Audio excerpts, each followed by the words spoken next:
Hello there. So, again, I'm dressed as Peter Davison because I'm not going to be talking about a Peter Davison story this time. I want to get this review out of the way as quick as possible.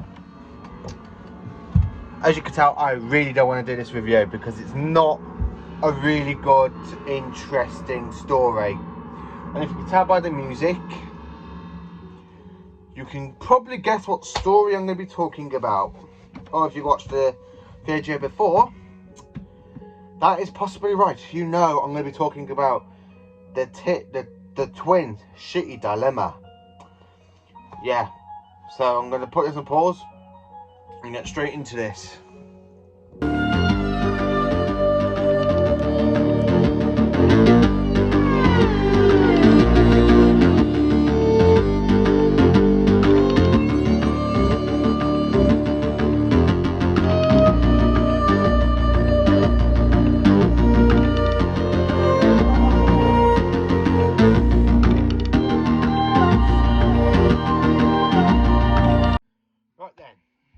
So,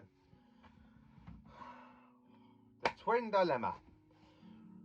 Now, personally, I really don't like this story. This one I really don't like. Now, after such a climactic episode, The Caves of Androzani was, we end up with this crap of a story. Just makes you want to, when you watch it, it just makes you want to rip out your hair. Sorry. I just really want to get this review out of the way quick as possible because I really don't like this story. As you can probably tell, I really don't like this story. I think it's the worst story of classic Doctor Who. And as I say, it is the twin dilemma. So I'll show you the DVD cover. So here we are. This was broadcast from the 22nd to the 30th of March 1984. Right.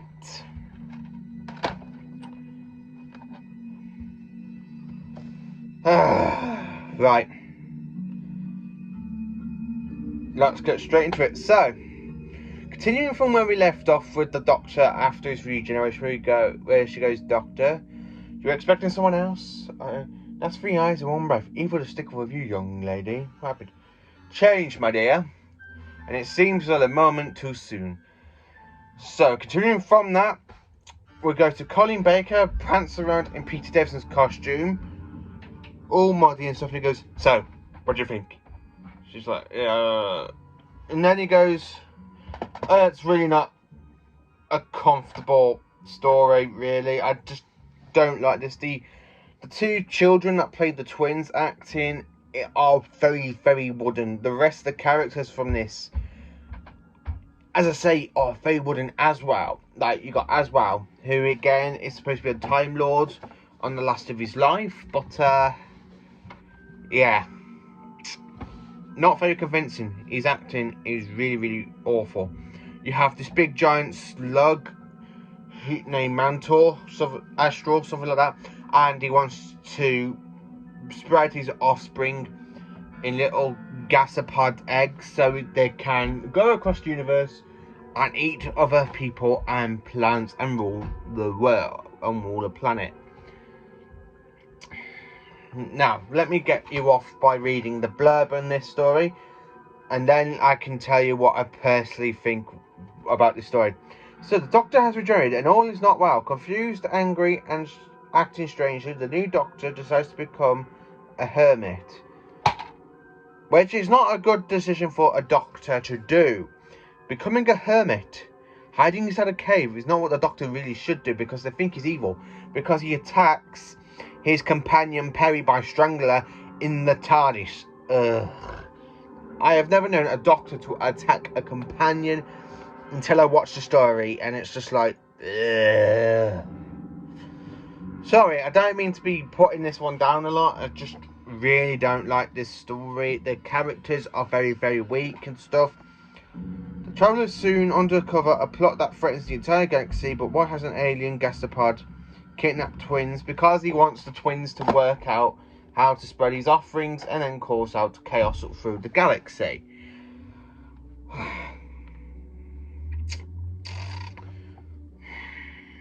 The Twin Dilemma. I'm just going to get straight into this and tell you what I personally think of this story.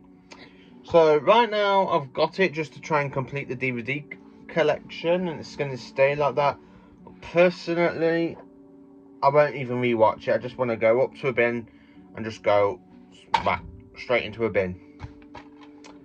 It is not a very good story. Colin Baker really overacts in this story. Completely overacts. Now, continuing this story is a part of season 21. Colin Baker's first story, because they didn't want people to wait until the following year to see what the new Doctor's like. I really think they should have waited a year. I think the best way to start off a story is Attack of the Cybermen. The Twin Dilemma is not that good. Even though this is part of season 21, and this and Voice of the Deep, well, basically this is the weakest.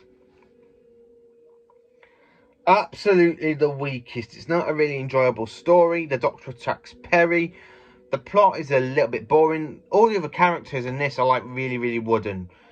This one is the most awful classic Doctor Who story. And as I said yesterday when I did my review on Time and Arani, it goes this story, the Christmas Invasion, and then Time and Arani again just for this. So ranking wise of this story, yeah, it's basically a 0 out of 10. I rewatched this earlier and it's just gone. I did used to say that it was a 1 out of 10. Mainly it's not very bad. Well, it's bad, but not as bad as I think it could be. But after rewatching it today, now this is the 4th time I've actually watched this since I brought this way back in 2000. When did I actually get this? 2009 this came out. So basically I've only watched this 4 times. Once when I brought it, twice when I rewatched season 21 as the full season, and now of course today. Yeah, it's a 0 out of 10. I'm so sorry to anybody who likes this story, but I can't like it. The plot is so blah. Aliens kidnapping twin kids so they can try and calculate how to stop. Kidnapping children is not a good thing to do in Doctor Who. Really. Even Colin Baker overreacts all the time, especially at the end of part 1, where you have this guy with a gun and he points at the Doctor saying, "I shall now kill you, traitor." And he's like that. And then, of course, you have Colin Baker going, "Oh no, please, spare me, I'm just a little hobbit." Yeah, I'm not really going to carry on making a good point of this story. Really, not as like I've done with the others, like Resurrection of the Daleks. The Brain of Morbius is 10 times better than this. Anything of Doctor Who is 10 times better than this. This one is basically, it's rubbish. It's crap. Would I recommend this to anybody? Not really. If your dad had Doctor Who collector like I am, as you can tell, then yes, it's worth it to have in your collection. Even if it comes out in Blu-ray season 21, I'm going to keep it. Yes, because it's going to stay in with the DVDs. Will I watch it on Blu-ray season 21? Most probably not.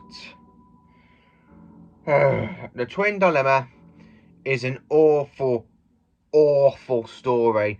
Now, I am so sorry if anything what I say about the plot and stuff, it's really very, basically it's all just like boring. Everything's like wooden. Colin Baker overreacts. Nicola Bryant kind of looks like she hasn't got a clue what she's doing.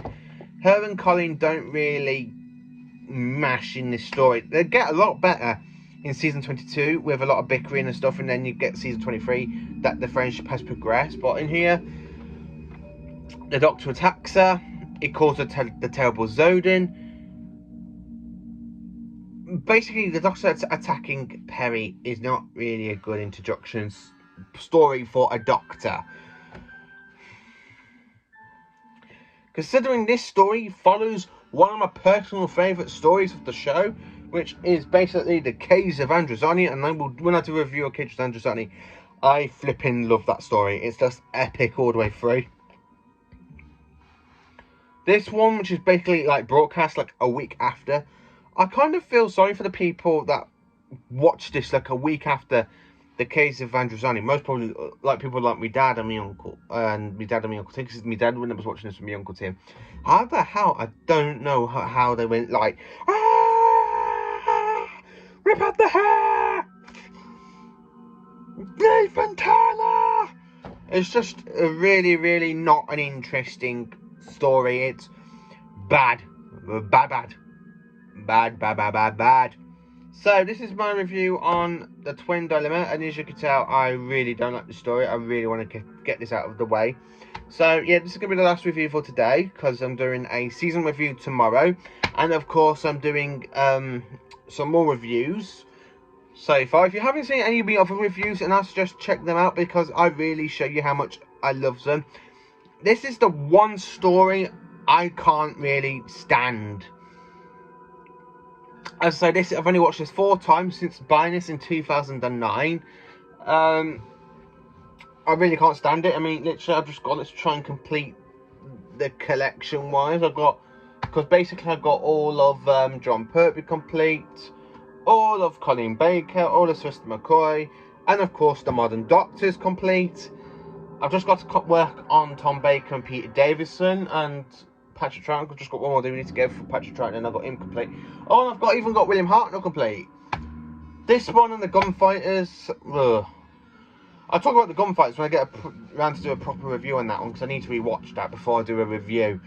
This one, I kind of knew what I was going to say, but I wanted to give it another chance. Wanted to see how good it was, because I haven't watched this over 2 years. 2 years ago, I actually last watched this story. I thought if I give it a bit more time, I give it to progress. Or was it last year? So last year or the year before I last watched the story. I can't actually remember when I last watched this. It's been a while. I don't always go back to this story. I really don't go back to it at all, because it is god awful. It leaves an awful taste in. It's like eating a raw egg, where it leaves a really bad taste in your mouth. That's what this story feels like. It feels like a really bad taste on the tongue. How awful it actually is. How god awful it is. Now, the reason why I Pete Davidson costume, I don't really own Colin Baker's costume, but Colin Baker basically wore this the Pete Davidson's costume for basically a couple of scenes in the Twin Dilemma in episode 1. Episode 2 is mildly okay. The only good thing I like about this is at the end at part 4, where he goes, "Whatever happens, I am the Doctor, if you like it or not." That is the only good thing about this, I'm afraid. So yeah, this is my review on the Twin Dilemma, and I really don't like it. And I only done this review to get it out of the way. So yeah, so now Twin Dilemma's been talked about, I don't really have to re-talk about this one now, and I don't really have to watch it again for a while. I most probably won't watch this now until we get season 21 on the box set, Blu-ray box set. I most probably not even watch it on that, because it really does leave a bad sting on the tongue. And then when you go from this story into the Attack of the Salmon, it is a pretty amazing story, Attack of the Salmon. I will most probably talk about that one next, because that one is a fantastic one. I do love season 22 a lot more than I used to. Season 23 I love as well. This story is the only Colin Baker story I don't really like. I don't really like it at all. I can't find... Now, every Doctor has a bad story, good story, like worst and stuff, but this one just really leaves a bad taste in my mouth of a raw egg. It's just not so... I haven't actually ever tasted a raw egg apart from once, and it just literally leaves like a bad taste in your mouth. So, thank you for watching. Please do like, subscribe, and share to my channel. And hopefully when you next see me, it will be on a lot of a better Doctor Who story, which means it will be a better review. I most probably do a trilogy next, so review a whole trilogy, or just like we do like one part of a trilogy. Like, so if I did the Black Guardian trilogy, I'd just watch Maureen Undead, review that one, then go to Terminus, and I'll review that one straight after, and then, you know, most probably do it that way for the future wise. But I can't really say anything else about the Twin Dilemma. I do really want to give it a really good review. I wanted to give it a proper good review, but I just can't find the time. It's just, I just actually find this really awful. Really awful. So anyway, please do like, subscribe and share to my channel, and thank you for watching. And I wouldn't recommend, and just remember, I really wouldn't recommend this story to anybody. And I'm trying to get one of my closest friends into Doctor Who, and yeah, I wouldn't introduce her to this until a really last moment, after she's watched all classic, after he or she finishes watching Classic Who. I most probably give her Time of the Ronnie just to finish off the 6 Doctors era. But yeah, so that is it. That's my Doctor Who review on Tom Neroni. Thank you for watching. Please do like, subscribe and share, and have a good afternoon. Well, a good evening. Thank you for watching.